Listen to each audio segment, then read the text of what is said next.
back to the SampanViking on China channel, and once again we're going to stay with the Ukraine today and take a quick look at the general run of events which are unfolding on the ground, with a special reference of course to the main focus, which is in the Donbass in the east of the country. Well, in many ways, nothing much has changed since I sent my last video about 2 weeks ago, except of course that the area occupied by Russia, certainly the Donbass, has been increased, and we have seen with increased frequency a number of attempted counteroffensives on various fronts by the Ukrainian side, which really seem to have very little military value, and again just reinforce this notion that this is a regime that is purely and solely focused on public and media relations, media image, public relations, and you have to question what exactly this is for, except for the obvious. And that is, reading the wilder claims that we get, is that atrocity and claimed success seems to be the secret to keeping the spirit of financial and military aid running, because nothing else really makes any sense. But again, what's the point of having the aid if it's all going to be wasted through futile and pointless actions which do very little damage to the Russians and which inflict terrible casualties in your own men and destroy much of your remaining equipment. But there we are. This is the situation we find ourselves in. The main focus of attention is, of course, still in the Donbass, and not surprisingly, we see this slow, steady, grinding, incremental progress on many fronts where they are wearing down the Ukrainian opposition. The Ukrainians have been pouring men into the salient, and this has created, I think, the impression of a stalled Russian offensive. But I think that is misleading. Simply throwing in huge numbers of men to a meat grinder hasn't so much stopped the Russians, it's just brought the job directly to their door, and they are blasting their way through it. The reports we keep hearing, near countless incidences now of platoon and company level units saying they won't fight anymore. Half the time platoon sized in numbers of men, but actually representing all that is left of a company, saying they won't fight anymore. And for the Russian side, it's just expenditure of the ammunition they've been storing for decades. They're just clearing their inventory of old stocks. So potentially is NATO, but they are running their inventories down of more expensive systems and actually getting nothing to show for it. The Ukrainians, they are being slaughtered.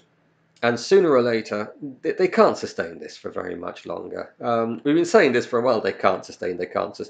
But I think now they are coming to the end of the reserves that they have to throw in, and it's going to start to crack, as indeed it has done in various places. We saw it in the north of the river just yesterday, with a large area, a big fortress area, taken. They just pulled out. They're holding on to Severodonetsk. Why? All good logic says you need to get out, but for the sake of PR, they're sending more men in. It doesn't take very much, all those roads will be closed, and they will find a force of up to 12,000 men isolated. Zalote, similar story. They keep them there, and you can see that encirclement is virtually closed. It may well be they can't get out now, and it's rapidly getting that way, I think, with Severodonetsk too. Very, very hairy journeys to get supplies in, to the point where they must be starting to dry up now. And once that happens, it's virtually game over. And of course, on top of this, we are now seeing a fairly well-developed thrust moving towards the north of Slavyansk, coming in on multiple axes. So they are going to have to start to redeploy some of the forces that they've got already in the heart of the salient out to this outskirt in order to stop this advance, which simply means that then the other part can start to advance as well. Common sense would say empty the most vulnerable and exposed parts of the salient, form a better defensive line, and Kramatorsk is the line to do it. But they don't seem to want to do that.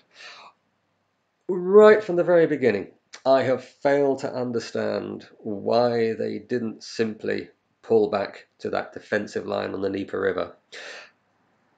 Fighting for every inch of your territory sounds great in the news, on the media, but the reality is, when you're up against a far superior enemy, as the Ukrainians are, you end up losing the territory and you end up losing your army as well. And this is what we are seeing. So for a few crowing headlines about how poorly the Russians seem to be doing, they are simply putting off a massive crash which is coming, and probably coming within a few weeks to a month, when suddenly the whole thing will fall apart. They won't have anything else to put in there. Nobody will agree to go. Everyone will refuse, and then that entire salient disintegrates. With a a reinvigorated Russian army chasing them every inch of the way. If they wait too long, there won't be a force to reinforce Kramatorsk with, and they will just sweep in and sweep through.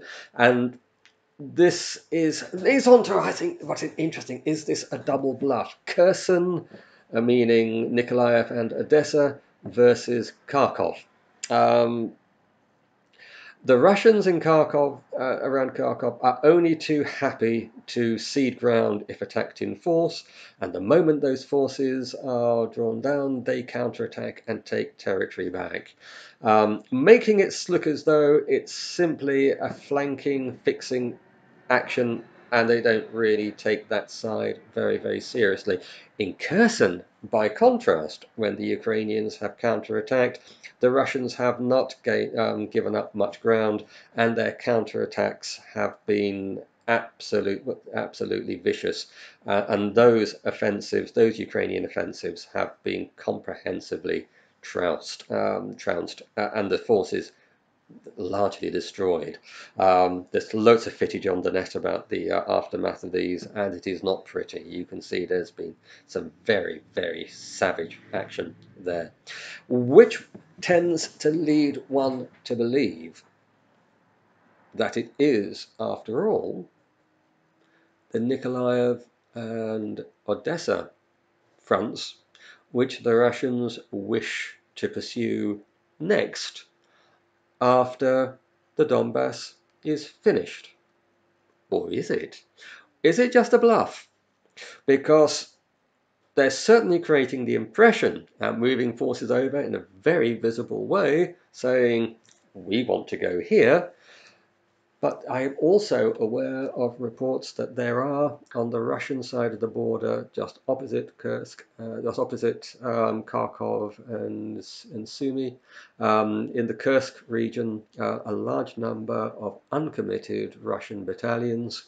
And it occurs to me that were I the commander, once the Ukrainians are broken and in retreat in the Donbass, that this is the time you send your army to chase them before they can reorganize, and this is the time to bring those battalions across the border in another part of a pincer, and that section, Kharkov city, the city of Kharkov, then becomes neatly encircled, and mainly with fresh troops as well. And the broken, defeated, demoralized Ukrainian army coming out of the Donbass, looking to refortify around the Kharkov area, is hit yet again, put further off balance, further degraded, and sent back to the cities like Dnepropetrovsk and the one with the Z, on the Dnieper River, and possibly not being able to hold that either. I could see, in contrast to the slow grinding campaigns that we've had up to date, that the finishing off of Kharkov could be a very rapid, Zafarai, of course, Zafarai and the Dnipropetrovsk, as well as Kharkov, could be a very, very rapid affair indeed, as a lot of fresh Russian troops literally sweep aside broken, disorganized, demoralized Ukrainian survivors from the Donbass salient, and plus such territorials have been out there manning what defences they've been able to put in place. Wouldn't take very long. All of which then leaves a massive Russian army able to transfer across further west to then finish the job, which is that push to Nikolaev and through to Odessa across to Transnistria.